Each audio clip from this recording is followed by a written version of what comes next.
ছাত্ৰ ছাত্ৰীসকল আজি মই পঢ়াবলৈ লৈছোঁ তোমালোকক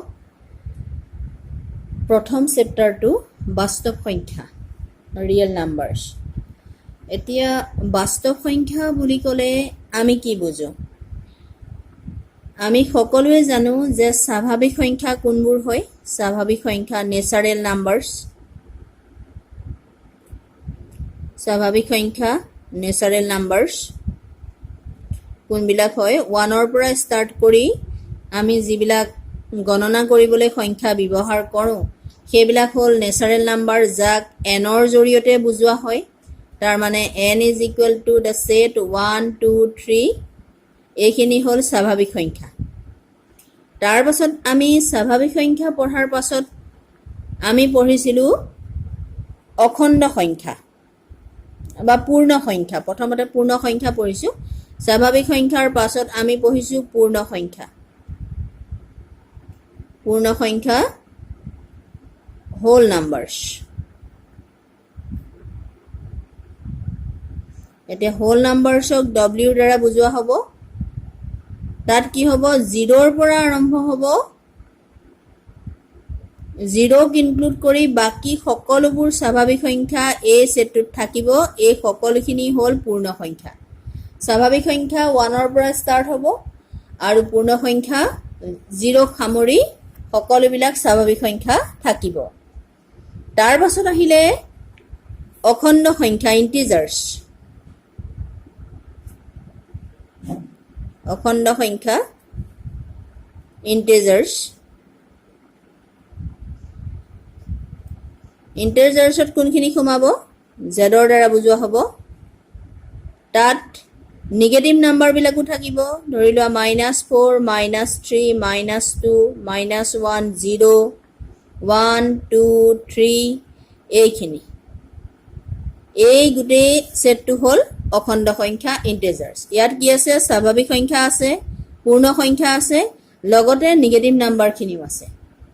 এইখিনি হ'ল অখণ্ড সংখ্যা। তাৰ পাছত আহিলে পৰিমেয় সংখ্যা। পৰিমেয় সংখ্যা ৰেচনেল নাম্বাৰ। Rational number. এতিয়া পৰিমেয় সংখ্যাত কোনবিলাক সোমাব? যিবিলাক সংখ্যাক আমি p/q আকাৰত প্ৰকাশ কৰিব পাৰোঁ, য'ত q is not equal to 0, এইবিলাক আছিলে পৰিমেয় সংখ্যা। গতিকে পৰিমেয় সংখ্যাত সোমাব এই অখণ্ড সংখ্যাখিনিৰ উপৰিও যিখিনি ফ্ৰেকশ্যন আছে, 1/2, 1/3, 1/4, 2/3, 3/5, এই সকলোবিলাক কি হ'ব? পৰিমেয় সংখ্যাত সোমাব। মাত্ৰ কি আকাৰত প্ৰকাশ কৰিব পৰা হ'ব লাগিব? p/q আকাৰত প্ৰকাশ কৰিব পৰা হ'ব লাগিব। q is not equal to 0, হৰটো 0 হ'ব নোৱাৰিব। তেতিয়াহ'লে ইয়াত কোনখিনি নাম্বাৰ নোসোমায়? √2, √3, √4 সেইবিলাক, √2, √3, √5 তেনেকুৱা যিবিলাক নাম্বাৰ আছে সেইবিলাক পৰিমেয় সংখ্যাৰ ভিতৰত নপৰে। সেই সংখ্যাবিলাকক কোৱা হয় অপৰিমেয় সংখ্যা। অপৰিমেয় সংখ্যা। এতিয়া এই অপৰিমেয় সংখ্যাত তেতিয়াহ'লে কি সোমাইছে? √2, √3, √5 এইবিলাক যিবিলাক নাম্বাৰ আছে সেইবিলাক কি হ'ব? অপৰিমেয় সংখ্যাত পৰিব। কাৰণ এইবিলাকক p/q আকাৰত প্ৰকাশ কৰিব নোৱাৰি। কাৰণটো কি? √2টোক √2/1 বুলি লিখিব পাৰি, কিন্তু √2টো ইণ্টিজাৰ্ছ নহয়, অখণ্ড সংখ্যাৰ ভিতৰত ই নাই। গতিকে ই কি হ'ব নোৱাৰে? পৰিমেয় সংখ্যা ৰেচনেল নাম্বাৰ হ'ব নোৱাৰে। ই হয় ইৰেচনেল নাম্বাৰ। ইৰেচনেল নাম্বাৰ। এতিয়া আমি যিটো চেপ্টাৰ নাম আছিলে আমাৰ বাস্তৱ সংখ্যা, এতিয়া আমি বাস্তৱ সংখ্যালৈ যাওঁ। তেতিয়াহ'লে বাস্তৱ সংখ্যা কোনবোৰ? ৰিয়েল নাম্বাৰছ কোনবোৰ? এই যে পৰিমেয় সংখ্যা আমি দেখিছোঁ, এই পৰিমেয় সংখ্যাত কোনবোৰ সোমাই আছে? সকলোবিলাক অখণ্ড সংখ্যা সোমাই আছে আৰু লগতে যিবোৰ ফ্ৰেকশ্যন আছে সেই ফ্ৰেকশ্যনবিলাক যিবিলাক সোমাই আছে। আৰু অপৰিমেয় সংখ্যাত সোমাই আছে যিবিলাকক আমি p/q আকাৰত প্ৰকাশ কৰিব নোৱাৰো সেইবিলাক নাম্বাৰ সোমাই আছে তাৰ মানে পৰিমেয় সংখ্যাতে অখণ্ড সংখ্যা পূৰ্ণ সংখ্যা স্বাভাৱিক সংখ্যা সবেই সোমাই আছে আৰু ইৰেচনেল নাম্বাৰত কি হৈছে যিখিনি পৰিমেয় সংখ্যা নহয় সেইখিনি অপৰিমেয় সংখ্যা সো বাস্তৱ সংখ্যা বুলি ক'লে সেইখিনি সংখ্যাক বুজাই যিখিনি সংখ্যা পৰিমেয় সংখ্যা আৰু অপৰিমেয় সংখ্যা সেই দুইখিনি সংখ্যাৰ যিটো সংহতি সেট হেতুক কি বুলি কোৱা হয় বাস্তৱ সংখ্যা বুলি কোৱা হয় এইখিনি সংখ্যা বাস্তৱ সংখ্যা পৰিমেয় সংখ্যা আৰু অপৰিমেয় সংখ্যাৰ যিটো সেট সেইখিনিয়ে হ'ব বাস্তৱ সংখ্যা আৰু এটা সংখ্যা আছে কাল্পনিক সংখ্যা জটিল সংখ্যা সেইবিলাক আমি এডভান্স মেথছত পাই কিন্তু তোমালোকৰ ওপৰ ক্লাছত তোমালোকে পঢ়িবলৈ পাবা সো বাস্তৱ সংখ্যাৰ বিষয়ে আমি এটোৱে গম পাওঁ যে যিখিনি ৰিয়েল বাস্তৱ সংখ্যা বুলি ক'লে ৰিয়েল নাম্বাৰছ তাৰ মানে যিখিনি সংখ্যাৰ অস্তিত্বটো তুমি পোৱা বিচাৰি সেইবিলাক কি হ'ব বাস্তৱ সংখ্যা আৰু গণিতৰ ভাষাত কি হ'ব যে ৰেচনেল নাম্বাৰ আৰু ইৰেচনেল নাম্বাৰ দুইখিনি মিলাই যিটো সেট হ'ব সেইটো কোৱা হ'ব সদায় ৰিয়েল নাম্বাৰছ এতিয়া আমাৰ যিটো চেপ্টাৰ বাস্তৱ সংখ্যা তাত এটা উপপাদ্যৰে আৰম্ভ হৈছে সেইটো হ'ল ইউক্লিডৰ বিভাজন প্ৰমেয়িকা সেইটো আমি জানিব লাগিব প্ৰথম ইউক্লিডৰ বিভাজন প্ৰমেয়িকা কেতিয়াবা এইটো লিখিবলৈও আহে যে ইউক্লিডৰ বিভাজন প্ৰমেয়িকাটো লিখা ইউক্লিডৰ বিভাজন প্ৰমেয়িকা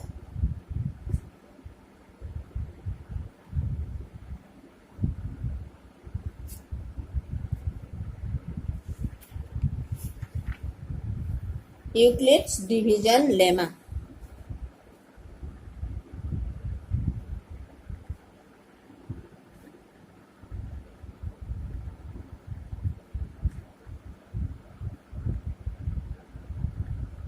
এটো হল ইউক্লিডৰ বিভাজন প্ৰমেয়িকা কি হয় দুটা যোগাত্মক অখণ্ড সংখ্যা a আৰু b দিয়া থাকিলে এনে দুটা অদ্বিতীয় সংখ্যা q আৰু r থাকিব যাতে a is equal to bq plus r where 0 is less than equal to r is less than b বুজি পোৱাত খুবেই অসুবিধা হৈছে কিন্তু এটো একেবাৰে এটা সহজ কথা প্ৰথমতে মই লিখি লওঁ এটুকে সহজ নাই দুটা যোগাত্মক অখণ্ড সংখ্যা যোগাত্মক অখণ্ড সংখ্যা বুলি ক'লে বুজি পাব লাগিব কোনখিনিৰ কথা কোৱা হৈছে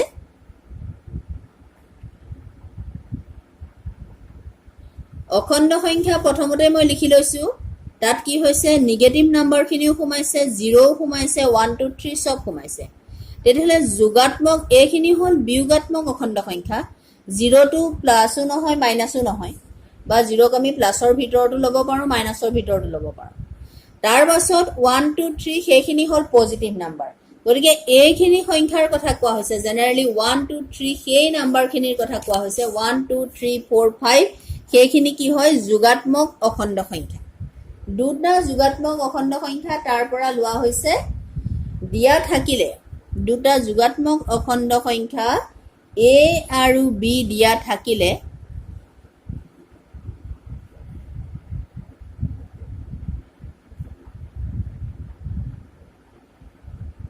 এনে দুটা অদ্বিতীয়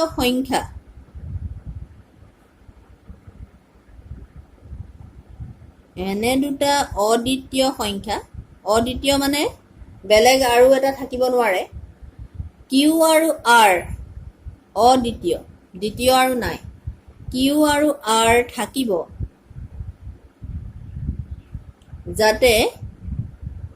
a is equal to bq plus r where 0 is less than equal to r is less than b এই কথাটো ভালকে মন কৰিব লাগিব ইয়াত চাৰিটা নাম্বাৰ আছে a b q r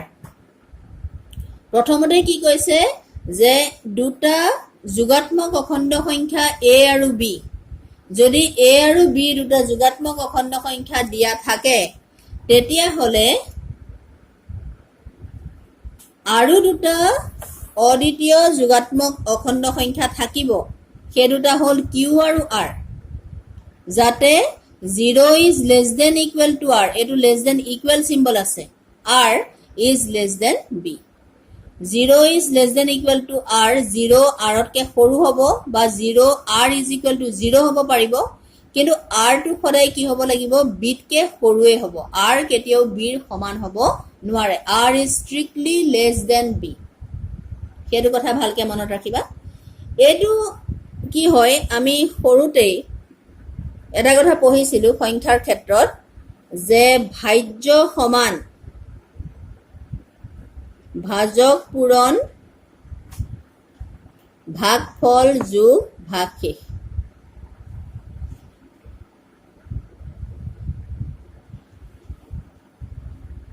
এটো আমি সৰুতেই পঢ়িছিলো যে ভাজ্য সমান ভাজক পূৰণ ভাগফল যোগ ভাগশেষ এতিয়া কি হয়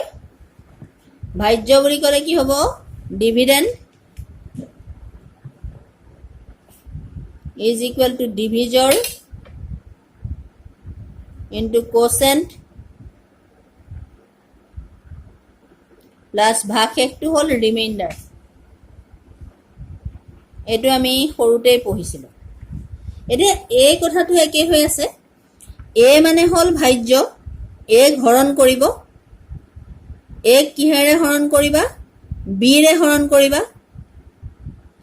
আৰু b ৰে হৰণ কৰোতে এক যেতিয়া b ৰে হৰণ কৰা হ'ব তেতিয়া কি পোৱা যাব এটা ভাগফল পোৱা যাব হেতু হ'ল q আৰু প্লাস কি হ'ব হয়তো ভাগশেষ থাকিব পাৰে r বা ভাগশেষ নাথাকিবও পাৰে যদি ভাগশেষ নাথাকে তেতিয়া r ৰ মানটো কি হ'ব পাৰিব 0 হ'ব পাৰিব আৰু যদি ভাগশেষ থাকে তেতিয়া r যিকোনো এটা পজিটিভ নাম্বাৰ হ'ব এটোৱে হ'ল a is equal to bq plus r যত a আৰু b দুটা কি সংখ্যা যোগাত্মক অখণ্ড সংখ্যা মানে a আৰু b ধৰি লোৱা a কি কৰা হৈছে b ৰে হৰণ কৰা হৈছে দুটা এনেকুৱা সংখ্যা লোৱা হৈছে যে a b ৰে হৰণ কৰা হৈছে আৰু b ৰে হৰণ কৰোতে যেটো ভাগফল পাবা সেই ভাগফলটো হ'ল q আৰু যেটো ভাগশেষ পাবা সেই ভাগশেষটো হ'ল r এটোৱে হ'ল a is equal to bq plus r যেটো আমি সৰুতে পাই আহিছো এটোৱে হ'ল ইউক্লিডছ ডিভিজন লেমা ইউক্লিডৰ বিভাজন প্ৰমেয়িকা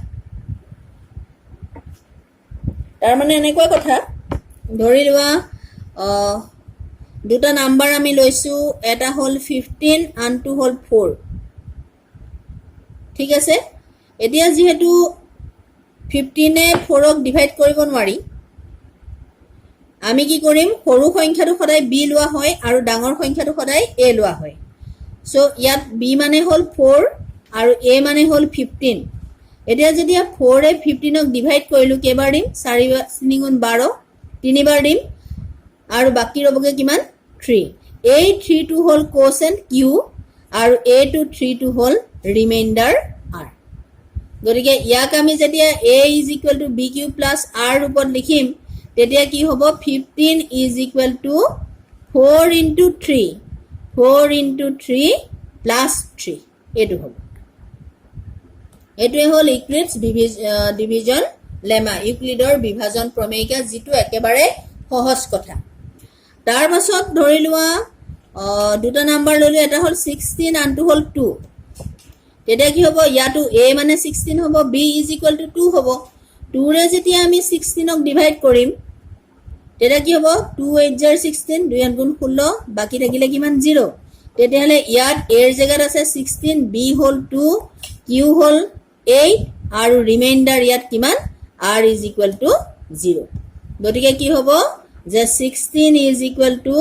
2 into 8 plus r মই কৈছো যে r ৰ মান কি হ'ব পাৰিব r is equal to 0 হ'ব পাৰিব এইখিনিয়ে কথা ইউক্লিডৰ বিভাজন প্ৰমেয়িকাটো বটানকে ভাবিব নালাগে তাৰ পাছত আৰু এটা কথা মই কৈছিলোঁ যে ইউক্লিডৰ বিভাজন প্ৰমেয়িকাটো লিখোঁতে এই ইনইকুৱালিটিটো দেখিছিলোঁ 0 is less than equal to r is less than b যে r ৰ মান 0 হ'ব পাৰিব কিন্তু r সদায় b তকৈ কি হ'ব লাগিব সৰু হ'ব লাগিব r কেতিয়াও b ৰ সমান হ'ব নোৱাৰে কাৰণ বা r b তকৈ কেতিয়াও ডাঙৰ হৈ যাব নোৱাৰে এটো হ'ল r এটো হ'ল b এতিয়া যেতিয়া এটা সংখ্যাৰে হৰণ কৰা হ'ব সেই সংখ্যাটোতকৈ ভাগশেষটো জানো ডাঙৰ ওলাব পাৰিব কেতিয়াও নহয় ধৰি লোৱা এনেকুৱা হ'বতো নোৱাৰে যে 4 এ 15ক বাৰ দিলো মই দুবাৰ দিলো 4 দুগুণ 8 বাকি থাকিলে 7 এটো জানো শুদ্ধ হৈছে এনেকুৱা কেতিয়াও নহয় য'ত এই যেটো ৰিমাইন্ডাৰ সেই ৰিমাইন্ডাৰটো ভাজকতকৈ কেতিয়াও ডাঙৰ হ'ব নোৱাৰে সেই কাৰণে এই ইনইকুৱালিটিটো লিখা হয় যে 0 is less than equal to r is less than b এতিয়া এই ইউক্লিডৰ যেটো বিভাজন প্ৰমেয়িকা তাৰ পৰাই এটা কলন বিধি উলিয়াইছে হেতু হল ইউক্লিডৰ বিভাজন কলন বিধি যেটোক আমি কি কৰিবলৈ ব্যৱহাৰ কৰিম ইয়াত গসাগু নিৰ্ণয় কৰিবলৈ দুটা নাম্বাৰৰ গসাগু নিৰ্ণয় কৰিবলৈ আমি ইয়াত ব্যৱহাৰ কৰিম তোমালোকে কিতাপখনৰ পেজবিলাক পঢ়িবা যিখিনি তাত দিয়া আছে ইউক্লিডৰ যেটো বিভাজন প্ৰমেয়িকা তাৰ তলতে দিয়া আছে যে কলন বিধি কি হয় আৰু প্ৰমেয়িকা মানে কি সেই কথা দুটা দিয়া আছে যে কলন বিধি মানে কি হয় যে কিছুমান সুসজ্জিত স্তৰৰ এটা শ্ৰেণীয়ে আমি কলন বিধি বুলি কওঁ তাৰ মানে কলন বিধি বুলি ক'লে এটা ষ্টেপ নাথাকে তাত 2 3 4টা ষ্টেপ বা তাতকে বেছি ষ্টেপ থাকিব পাৰিব আৰু সেই গোটেই ষ্টেপখিনিক একেলগে কি বুলি কোৱা হ'ব এটা কলন বিধি এলগৰিথম বুলি কোৱা হ'ব আৰু যেটো লেমা প্ৰমেয়িকাটো কি হয় যে এটা প্ৰামাণিক বিবৃতি যাক অইন বিবৃতি এটা প্ৰমাণ কৰাৰ কাৰণে ব্যৱহাৰ কৰা হয় সেই দুটাৰ যেটো ডিফাৰেন্স সেই ডিফাৰেন্সটো তোমালোকে ভালদৰে বুজিবলৈ যত্ন কৰিবা এতিয়া ডাইৰেক্টলি এক্সাম্পলৰ জৰিয়তে মই ইউক্লিডৰ বিভাজন কলন বিধি গসাগু নিৰ্ণয়ৰ ক্ষেত্ৰত কেনেকৈ ব্যৱহাৰ কৰা হয় সেইটো তোমালোকক বুজাই দিব বিচাৰিছো তাৰ কাৰণে এক্সাৰসাইজলৈ যাওঁ এক্সাৰসাইজ 1.1 ৰ কোৱেশ্চন নম্বৰ 1 ইউক্লিডৰ কলন বিধি ব্যৱহাৰ কৰি গসাগু নিৰ্ণয় কৰা এতিয়া এক্সাৰসাইজ 1.1 ৰ কোৱেশ্চন নম্বৰ 1 ৰ মই নাম্বাৰ 3 টো লৈছো বাকি দুটা কোৱেশ্চন তোমালোকে সলভ কৰিবা 867 আৰু 225 867 আৰু 225 এই দুটা নাম্বাৰৰ মই এতিয়া গসাগু উলিয়াবলৈ লৈছো ইউক্লিডৰ কলন বিধি ব্যৱহাৰ কৰি এটা কি কৰিব লাগিব যে প্ৰথমতে দীঘলীয়াকৈ দেখুৱাই লৈছো তাৰ পিছত শৰ্টকাট মেথডটো মই ইয়াৰ দেখুৱাই দিম যে ফাৰ্স্ট স্টেপটো স্টেপ 1 স্টেপ 2 কে লিখিব লাগে এখিনি মই কৈছো যে কলন বিধিটো কি হয় যে কিছুমান স্টেপ থাকিব সেই স্টেপখিনিক একেলগে কলন বিধি বুলি কোৱা হ'ব এটা স্টেপ 1 টোত কি কৰা হ'ব প্ৰথমতে ইয়াৰ ভিতৰত a কোনটো লোৱা হ'ব b কোনটো লোৱা হ'ব তাৰ মানে কোনটো ভাজ্য হ'ব কোনটো ভাজক হ'ব কাক আমি হৰণ কৰিম কিহেৰে হৰণ কৰিম সেইটো আমি ইয়াত উলিয়াব লাগিব যেটো নাম্বাৰ সৰু সেই সৰু নাম্বাৰটোৱে সদায় কি কৰা হ'ব ডাঙৰ নাম্বাৰটো হৰণ কৰা হ'ব গতিকে আমি কি কৰিম যে যেহেতু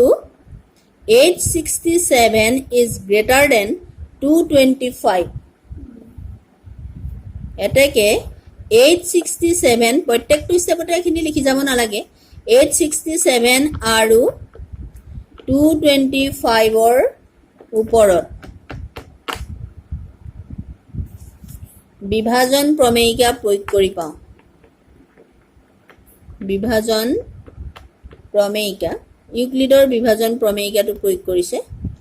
যেটো কি আছিলে a is equal to bq plus r প্ৰমেয়িকা প্ৰয়োগ কৰি পাওঁ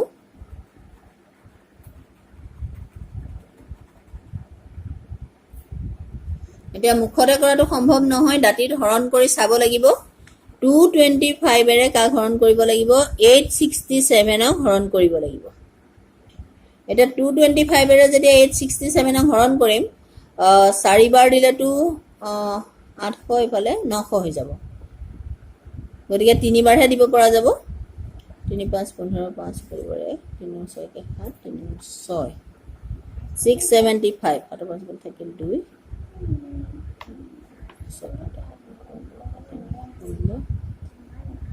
192 192 গতিকে কি হ'ব এটো যে 867 is equal to BQ B মানে হল 225 into Q Q মানে 3 plus R R মানে কিমান ললে 192 ঠিক আছে 867 is equal to 225 into 3 plus 192 এই যেটো কলন বিধি আমি কেতিয়ালৈকে এপ্লাই কৰিম যেতিয়ালৈকে ভাগশেষটো 0 হৈ না যায় তেতিয়ালৈকে আমি এনেদৰে হৰণ কৰি গৈ থাকিব লাগিব এটা প্ৰথমবাৰ যেনিবা আমি 867 ক হৰণ কৰিলো 225 এৰে হৰণ কৰিলো তিনিবাৰ গল 192 পালো এইবাৰ কি কৰিব লাগিব আগৰ ষ্টেপটো যেটো ভাজক আছিল যেটো ডিভিজৰ আছিল 225 সেইটো এবাৰ ডিভিডেন্ড হ'ব আৰু যেটো ৰিমাইন্ডাৰ আছিল যেটো ভাগশেষ আছিল সেই ভাগশেষটো এবাৰ কি হ'ব ডিভিজৰ হ'ব এতিয়া যে যেহেতু স্টেপ 2 এবাৰ স্টেপ 2 যেহেতু ভাগশেষ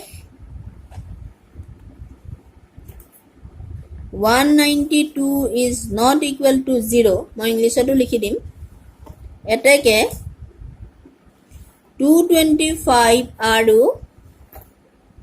192 ওপৰত বিভাজন প্ৰমেয়িকা প্ৰয়োগ কৰি পাওঁ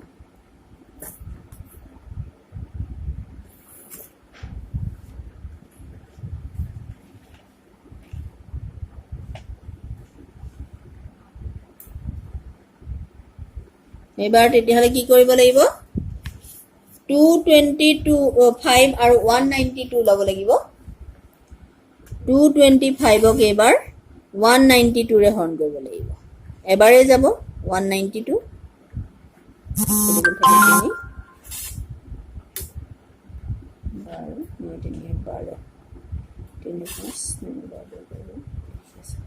33 remainder so 192 is equal to no 192 না হবো 225 is equal to 192 into 1 plus 33 এতিয়া আকৌ কি দেখিলো যে ভাগশেষটো কি নহয় 0 নহয় সেই কাৰণে এবাৰ আমি কি কৰিম 33 আৰু 192 ৰ ওপৰত বিভাজন প্ৰমেয়িকাটো প্ৰয়োগ কৰিম এবাৰ কি কৰিব লাগিব 33 ৰে 192 কে এবাৰ ডিভাইড কৰিব লাগিব তেতিয়া কিমান হ'ব 3 5 15 3 6 18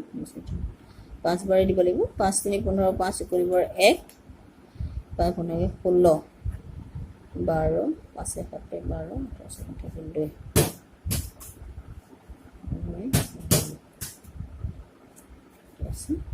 so 192 is equal to ঠিক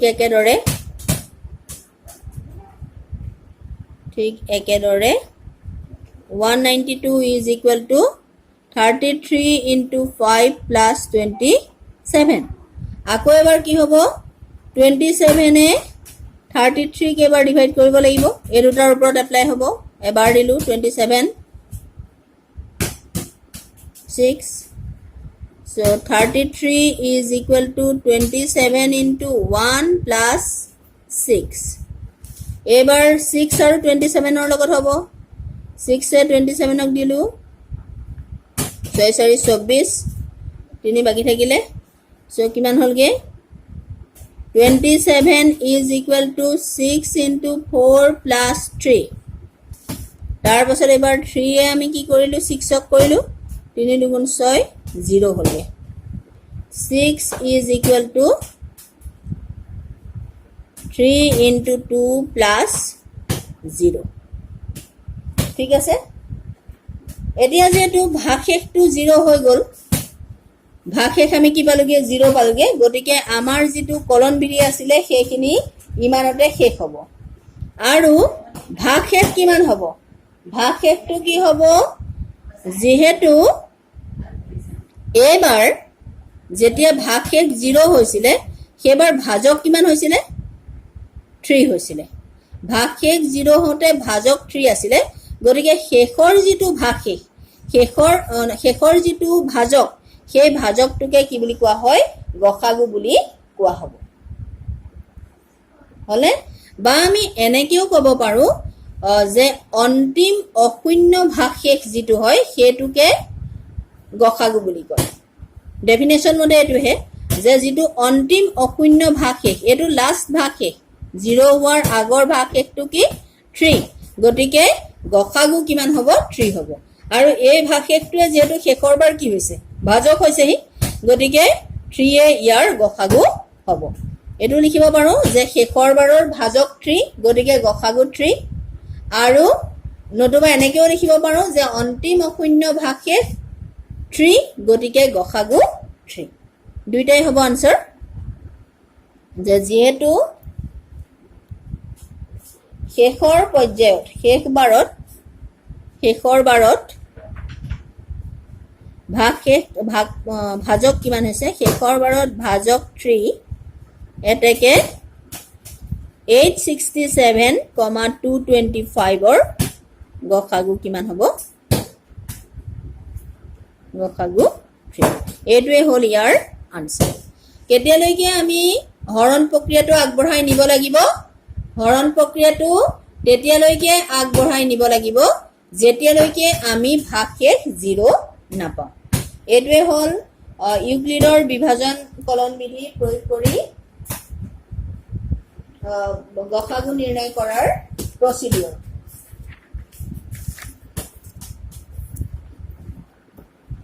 যদি ইংলিশত লিখিব বিচাৰো তেতিয়া হলে প্ৰথমটো আমি গম পাইছো কি লিখিব লাগিব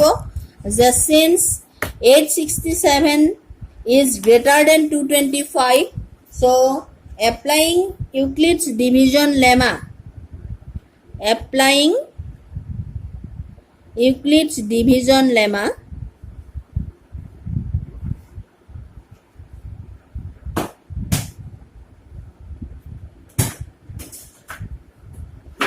in 867 and 225 we get এটো কৰি পাছৰ প্ৰসিডিউৰ খিনি একে কৰিব লাগিব স্টেপ 2 কি হ'ব যে since remainder 192 is not equal to 0 therefore applying division lemma on 225 and 192 we get এনেদৰে লিখিলে হ'ব and লাষ্টত কি হ'ব শেষৰ বাৰত ভাজক 3 since divisor in the last time is 3 but divisor at the last stage is 3 so HCF of 867 and 225 is 3 এনেদৰে আমি ইউক্লিডৰ কলন বিধি ব্যৱহাৰ কৰি গসাগু নিৰ্ণয় কৰিব পাৰিম তোমালোকে ভিডিওটো ভালদৰে চাবা আৰু যদি কিবা বুজি নোপোৱা তেতিয়া হলে তোমালোকে মোলে কমেন্ট কৰিবা আৰু বাকি যি দুটা ওৱানৰ কোৱেশ্চন আছে সেই দুটাৰ তোমালোকে কলন বিধি এপ্লাই কৰি গসাগু নিৰ্ণয় কৰিবা আৰু হোৱাটছআপত পাৰিলে মোলে ফটো মাৰি দিবা বুলি আশা কৰিলো থ্যাংক ইউ